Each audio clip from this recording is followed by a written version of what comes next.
आनंद यात्रा, कड़वी वाणी।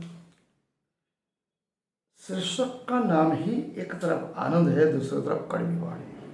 विषय जो है थोड़ा विलक्षण, सोचने वाला। नाम रखा है हिंदू धर्म और दर्शन। हिंदुओं के जितने भी दर्शन और धर्म में परस्पर विरोधाभास है। सतयुग, त्रेता, द्वापर और कलयुग 4 युग बीत गए।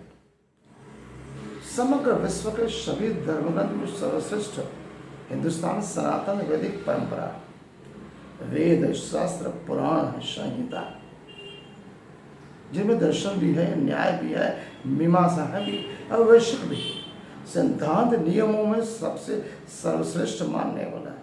लेकिन हिंदू समाज है, सनातन धार्मिक वैदिक परंपराओं में विरोधाभास क्यों है? क्या किसी को विरोधाभास की समझ आई? किसी ने उसके ऊपर पुख्ता विचार किया? क्या किसी ने उसका विरोध किया या सभी ने उसको स्वीकारा?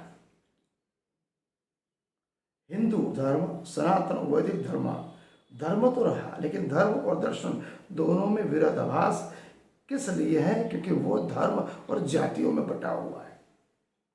ऊंच नीच, अमीर गरीब, चाहे वर्ण का हो, वर्ण का हो, भाषा का हो, वेद का हो, नियम सिद्धांत और विचारों से वो अलग है।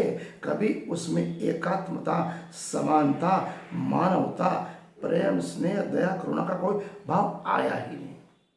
वो अपने दायरे में ही रहा, अपने आप को उसने खुल के पंखों नहीं दिया।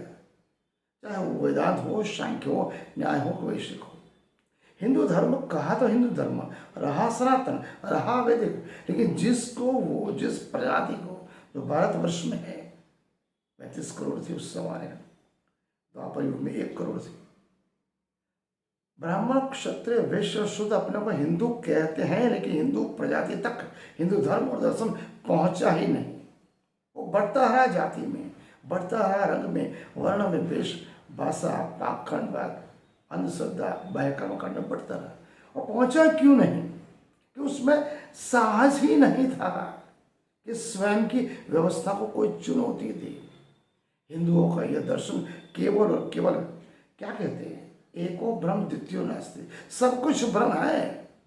लेकिन मेरे हिसाब से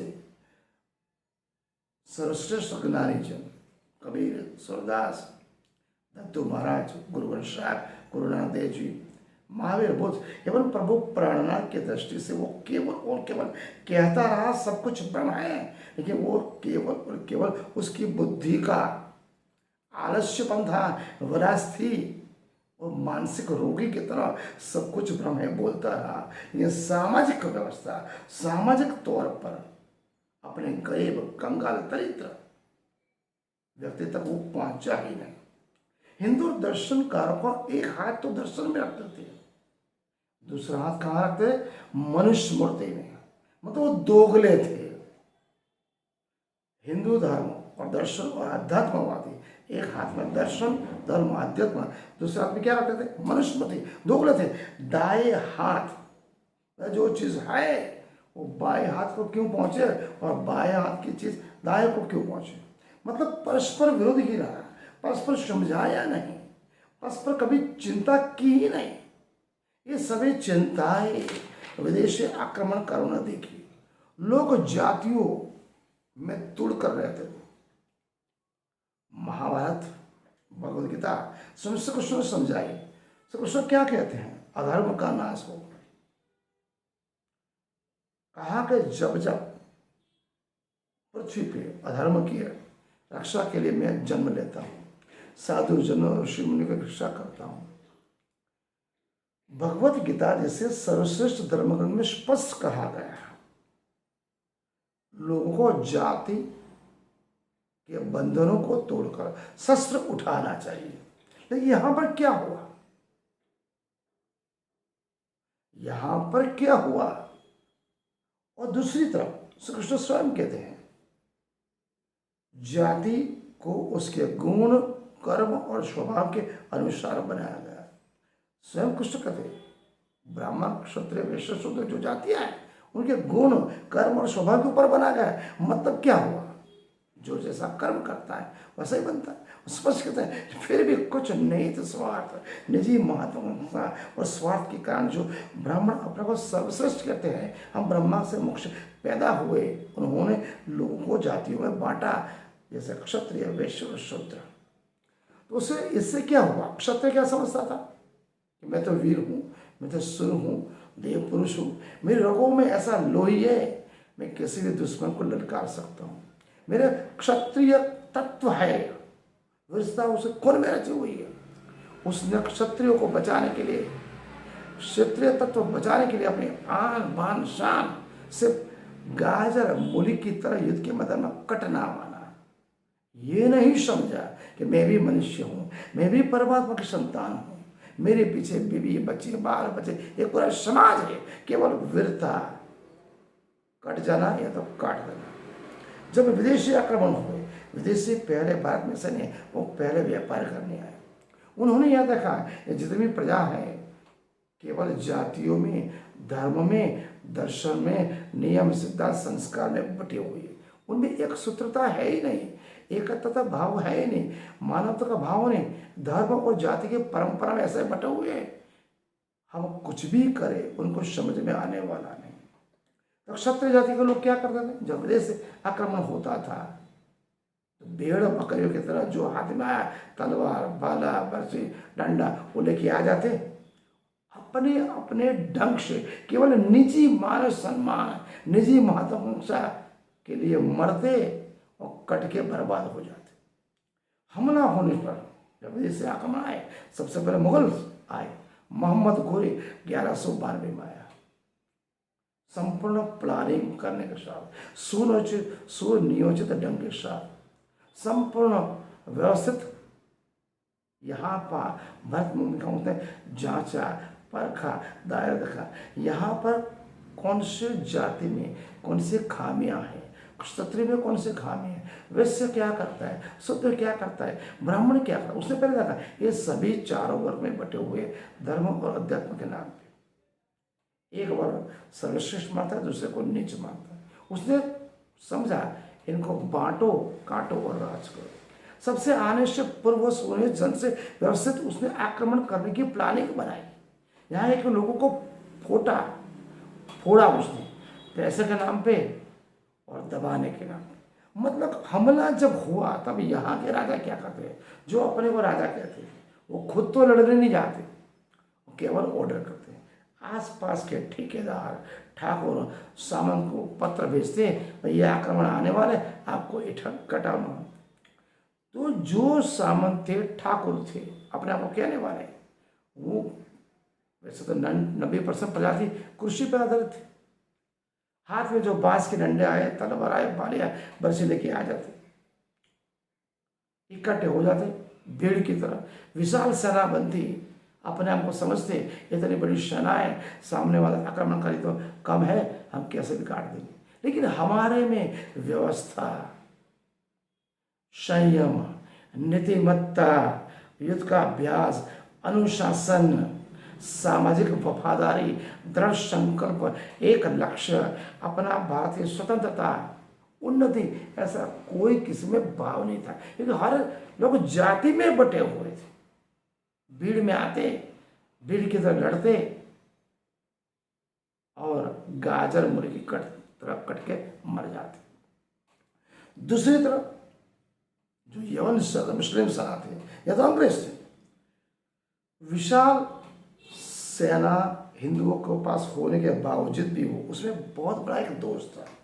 एक तो अनुशासन का, दृढ़ संकल्प का, भारत भूमि के प्रति मान सम्मान और आत्मसमर्पण का, अनुशासित शासनहीनता का, संगठित नहीं होना का। उससे प्रभाव तो बनता है हमारी सेना बड़ी है, लेकिन वो व्यवस्थित रखना राजा के लिए बहुत ही बड़ा दुष्कर है। वो खुद तो लड़ता नहीं था, सेनापति को भेजता था। दूसरी तरफ विदेशी आक्रमण 1192 में जब मोहम्मद घोरी आया, उसने सबसे पहले जायजा लिया। वो परिचित थे, वो जानबूझकर बहुत ही कम मात्रा में आते, 5 या 6 हज़ार, मैं तो ज़्यादा बोल के वो 700-800 आते थे। यहाँ की भूमि की परिस्थिति को जानते, राजाओं की परिस्थिति को जानते, शत्रु की परिस्थिति को जानते और सभी की मानव मात्र की खामियां देखते। उस सुनियोजित जंग से अनुशासन से होके संगठित होके प्लानिंग के तहत वो आक्रमण करता। जब वो आक्रमण करता तो वो समझता जैसे जंगल में शेर होता है, शेर 5 पगले पीछे हटता है, तो नेवला हो हिरण हो क्या समझते हैं, शेर डर गया है। छत्रपति शिवाजी महाराज जो गोरीला युद्ध करते थे उसी तरह मोहम्मद गोरी और अंग्रेजों ने युद्ध किया। समय आने पर पीछे हट जाना, तो हमारे हिंदू प्रजा क्या समझते, विशाल सेना होते, न कोई ढंग था, न संकल्प था, न आत्मसम्मान था, स्वतंत्रता का लोभ थी, अनुशासन था, भेड़ बकरी का इकट्ठे होते, न बिना अभ्यास करते थे। वो क्या समझते, आक्रमणकार पीछे हट गया है तो उसके पीछे वो दौड़ते, पराजित हो गए उसके पीछे दौड़ते। जो आक्रमणकारी थे, मुगल थे, अंग्रेज थे, वो पूरी प्लानिंग के तहत सुनियोजित ढंग से संपूर्ण अनुशासन होके दृढ़ विश्वास के साथ एक पूरी योजना के तरफ वापस मुड़ के पूर्व और योजना के अनुसार इसे हिंदू सेना के ऊपर झपटते गाजर मूली की तरह काट देते और हमारी सेना यहाँ से भाग करती और ज्यादातर राजा और क्षत्रिय प्रजा इसमें गाजर मूली की तरह कट गई। इसी में 17 बार सोमनाथ का मंदिर लुटा गया। नाथ जात रंग वर्ण देश धर्म और अध्यात्म के नाम पर, इसलिए पृथ्वीराज चौहान जो दिल्ली पति था उसको भी कैद कर लिया गया, उसको भी मारा गया। उसकी बहन बेटी बहू को निर्लज तरीके से भेड़ और शेरों को बीच में छोड़ा गया। फिर भी ये हिंदुस्तान का समाज, हिंदू मानव अभी भी धर्म दर्शन के नाम पे वो कालांतर में गर्ता में जा रहा है। अपने पूर्वजों की बलिदान को समझ नहीं रहा। अनेक बार ऐसा हुआ है, मुगल के आक्रमण, अंग्रेजों के कि आक्रमणकारी आ रहा है, रात को आई, सुबह उठे तो समझ में आ गया राजधानी गिर चुकी है, भेड़ बकरी की तरह इकट्ठे हो फिर कट जाओ। कहने का तात्पर्य जितने भी राजा थे स्वच्छंदी थे, विरासत नहीं थे। अगर युद्ध करने जाना है तो ब्राह्मण को पूछते कितने बजे जाना, गुरुवार को जाना, शुक्रवार को जाना। मतलब संपूर्ण उनका जो भार था राजकाज का, जो सामाजिक हो, आर्थिक हो, शारीरिक हो, मानसिक, संपूर्ण मानस पटल पे अधिकार केवल और केवल ब्राह्मणों का रहा। गुलाम मानसिकता रही, स्वयं कुछ सोचा नहीं, स्वयं विचारे नहीं। इसलिए आक्रमणकारी मुगल भी 700 साल राज किया, अंग्रेजों ने भी 200 साल राज किया। क्या समझते, इन प्रजा के को धर्म और अध्यात्म के नाम पे लड़ा, उनको बांटो और राज करो, क्योंकि वो अंदरूनी अंदर एक संप नहीं होते, उनमें एकात्मता नहीं है, मानवता का भाव नहीं, एकजुटता का भाव ही नहीं, तो उनको ऐसे ही काटो और राज करो। इसलिए कहते हैं हिंदू धर्म और दर्शन में बहुत ही परस्पर विरोधाभास, उसमें समझना होगा, तभी हम एक सुदृढ़ समाज की स्थापना कर सकते हैं। आज का अध्याय हम यहाँ पूर्ण करते हैं।